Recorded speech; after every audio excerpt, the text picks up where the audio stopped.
the CapEx, up to $44 billion in plant, right, to expand capacity. If I'm not mistaken, that would be a record spend, and at a time when a lot of forecasts are for demand to come off.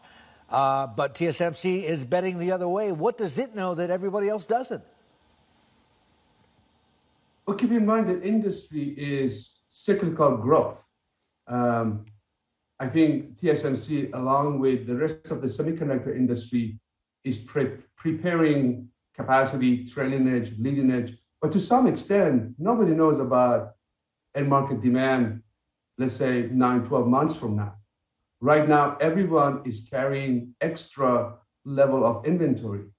What happens after COVID becomes normalized? What is the proper level of inventory in the channel and at the customer side? And I don't think anyone is prepared to answer that question. Everyone, including TSMC, talks about a structural change in the way inventory is procured.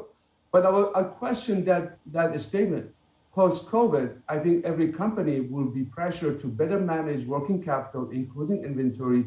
And we may not go back to the old days, but we may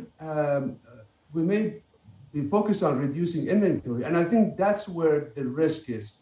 A ton of inventory that is being built in the channel at the customer side because everyone is worried about shortages, COVID, and adverse impact on the supply chain is making people nervous. They're carrying more inventory, but there will be a normalization, and this is where it's a big question mark. And I'm not sure if anyone could answer how it's all going to play out. I think a year from now, everything's going to normalize. And if you look at the past 20 years, we always go through this inflection point, and then we'll go through a correction that probably will happen next year.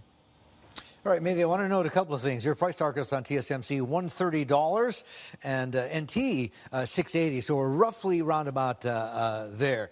One of the risks going forwards for TSMC that you see is continuing margin pressure. Right now, for the latest quarter, which they reported, operating margins were about 37.9% or so. How low do you think they could go? Because this is going to be material for investors. Right. I think TSMC in 2022 benefiting from around a 15% price increase, especially for trailing edge.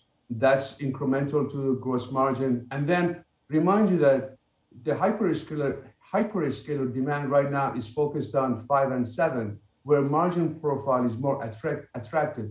3 nanometer is going to go through a slow start, and leading edge, like 3 nanometer, is always margin dilutive, which is not going to happen this year. So a confluence or a mix of lower depreciation growth rate combined with a better margin for trailing edge is positive. This is why they're guiding to 53 to 55%. But as you look into beyond 2022, we're going to revert back to 53%. And I think over the next, let's say, 12 to 18 months, there will be downward pressure on the margin. What is also interesting, the company failed to provide guide on operating margin. They are expanding capacity in U.S., building new fab in U.S., building new fab in Japan, and that requires incremental increase in OpEx. Yes. And they failed to provide that guide, and that's also problematic in the longer term.